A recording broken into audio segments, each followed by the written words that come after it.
Sesibuk apa sih kok sampai tidak bisa sholat? Apakah mungkin dia tidak mengerti bahasa sholat itu gampang?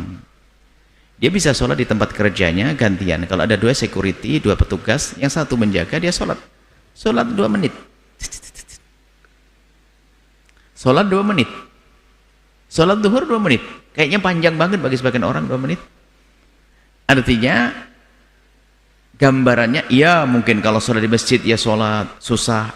Sementara udurnya Jumat dan udurnya jamaah itu banyak. Orang yang semula, bagi yang mengatakan Jumatan, bagi yang wajib Jumat pun banyak udur-udur menjadikan tidak wajib Jumatan, termasuk jaga kehormatan, jaga rumah, jaga harta, jaga ini takut jaga nyawa, apalagi sholat berjamaah ada udur-udurnya. Kalaupun di dalam madhab kita Imam Syafi'i sholat berjamaah adalah sunnah atau fardu kifayah sama sunnah yang dikukuhkan, ada 2 pendapat semacam itu. Nah kalau itu sunnah, selagi Anda tidak bisa berjamaah, Anda bisa melakukan sholat di mana saja, dalam keadaan apa saja. Ibu lagi jualan, subhanallah, di pasar, Masya Allah, sampai asar, justru menjelang maghrib lagi rame-ramenya di pasar.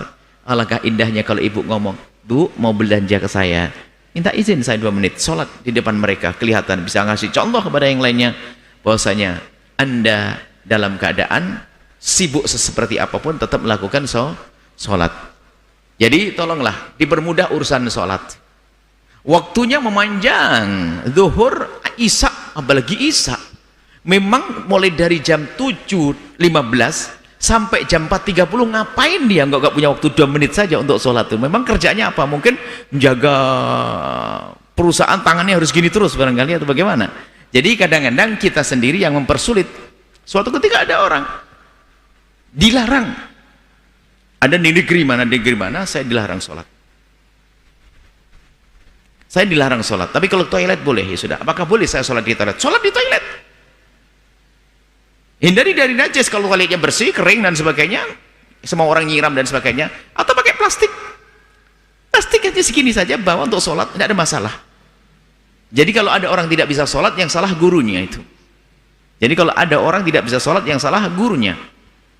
Kecuali baru ada pertanyaan nanti, ini menjaga nggak boleh, saya tidak boleh terlena, saya yang jaga sendiri, saya lena pencuri masuk, baru nanti bisa menjamak, karena dalam keadaan dia adalah keadaan, wah ini saya seorang penjaga satu-satunya, ini lagi diintai sama ini, wah kacau ini.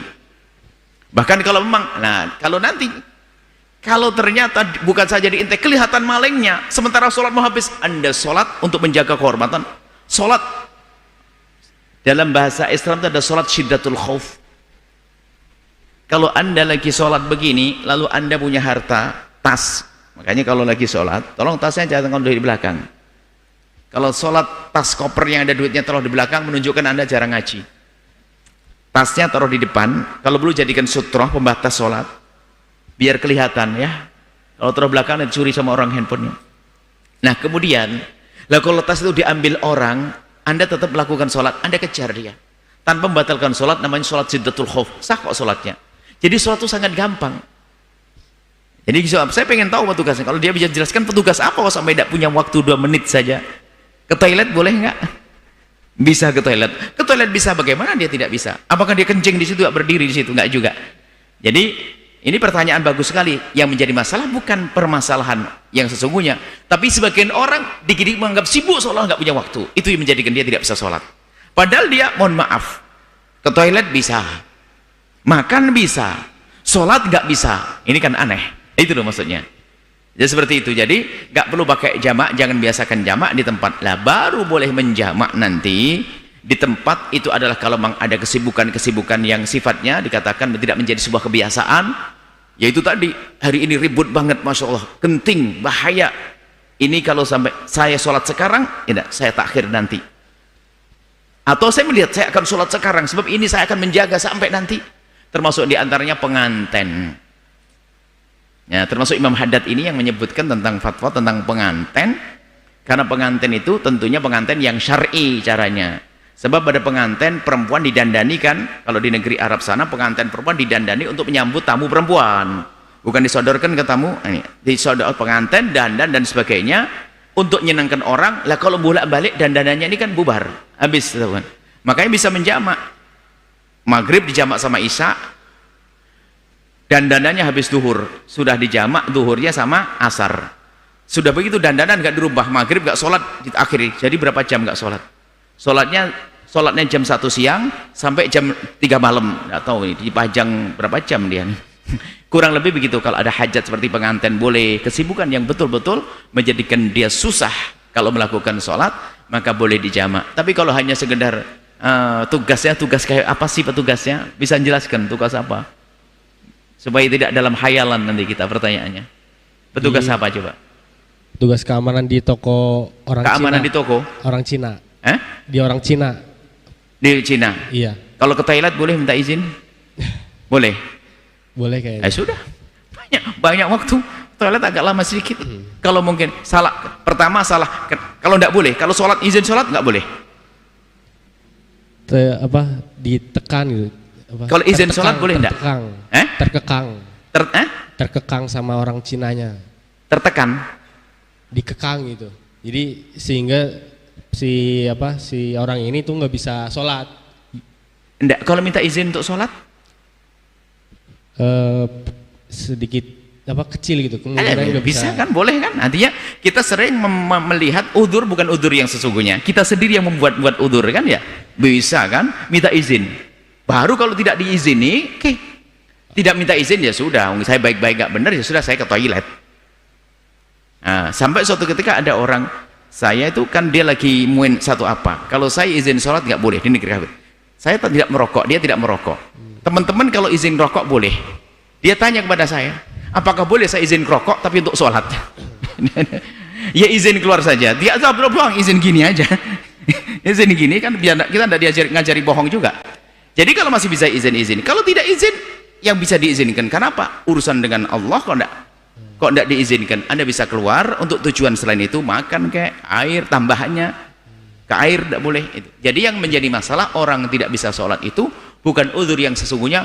Kita membuat seolah kita sok sibuk melebihi daripada orang yang perang di medan laga. Betul gitu kan? Sebetulnya bisa sebenarnya. Selesai. Sama satu lagi Bu ya. Ya sudah cukup.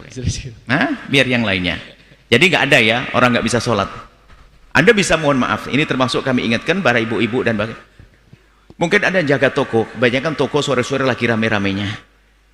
Jangan lupa dengan Allah, sholat. Tidak ada lagi yang menggantikannya. Anda bisa minta izin ke mereka. Wudhunya di situ sama wudhu, pakai air. Dengan air segelas wudhu. Tunjukkan kepada mereka kalau Anda sholat. Orang lebih percaya kepada Anda. Ini tetap dengan Allahnya saja jujur kok. Apalagi dengan saya. Strategi dakwah juga, strategi bisnis juga. Biarpun sholat bukan untuk bisnis, akan tapi menanamkan kepercayaan pada orang.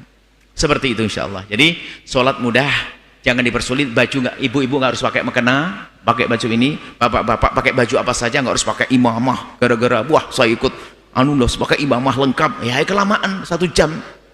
Bismillah pakai baju Anda langsung Allahu Akbar. Baju kena tepung dan sebagainya. Nah ini termasuk karena ibab sholat. Kami rindu ingin memudahkan kepada siapapun untuk melakukan sholat. Jangan dipersulit. Sampai di toilet pun ada teman, ada orang bertanya waktu itu di negeri kafir sana, dia harus melakukan sholat di toilet. Lakukan, sah. Pertanyaannya adalah kenapa kamu kerja di situ? Gitu saja. Anda tidak bisa milih tempat yang lain seperti dunia sempit. Cuman setelah itu tetap kita kasih solusi dong. Jangan ditegur-tegur saja. Itu saja, wallahu a'lam bishawab. Setelah Anda menyaksikan video ini, jangan lupa berselawat kepada baginda Nabi Muhammad sallallahu alaihi wa alihi wa sahbihi wasallam.